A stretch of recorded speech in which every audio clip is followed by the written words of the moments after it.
So like I said, I'm a engineer, or I'm more on the tech side. So I don't have much experience on the business side. So I'm looking for a guy who could, could understand all those things, and who could help me, get some get my product started, get my product into the market, or at least have have people to know about it. So yeah, I mean, since I'm a product engineer guy, I don't know much about the business, so I'll be expecting the guy to have that knowledge. Can I just add something there?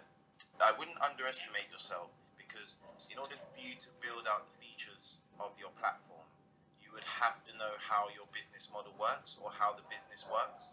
Maybe you might not know too much about how you want to market that, but I definitely know that you must know who you coded your platform for. Um, and if it's a cost saving thing, or you want to save some equity, there's so many resources. Sorry, my phone rang. There's so many resources online. There's so many resources within Clubhouse for you to get the knowledge that you need. And there's rooms like this where people can help you with your go-to-market strategy. But if you think it's vital that you need that person, and that person will back your business up so that you are more credible, then I would go down that road. But I think Chinmo has something valuable for you, so I'll pass over to Chinmo.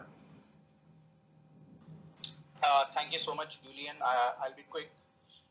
Guys, this is for everyone inside the room, and there is one thing that I tell to all the startups is, co-founder, founder is not a designation, right?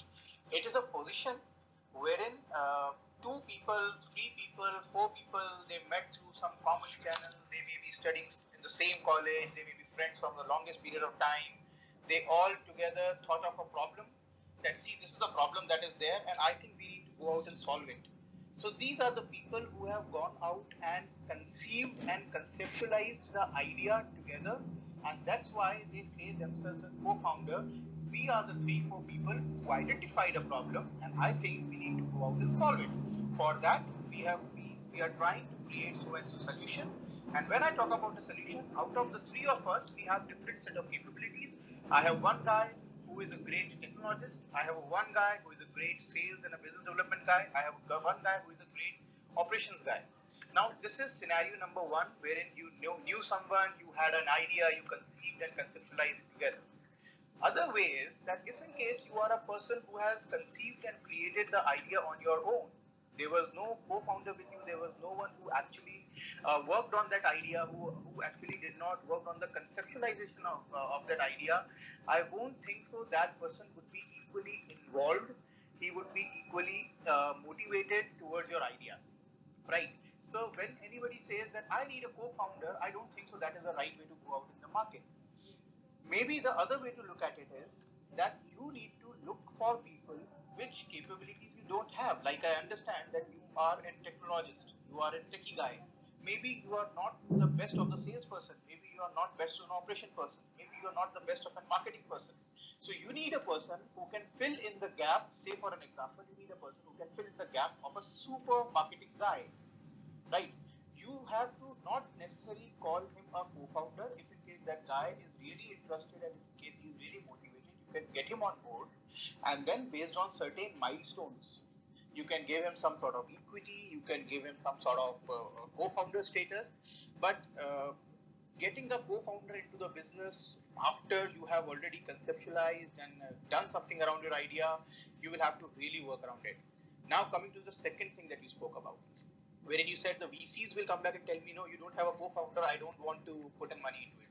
I hear this problem a lot of times. A lot of people are facing these kind of problems. But see, as a VC, they are not looking at that how many founders, how many co-founders are there. They are looking at that, is your team complete or not?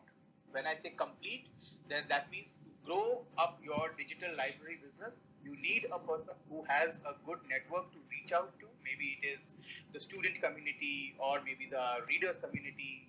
So you need a strong business development guy.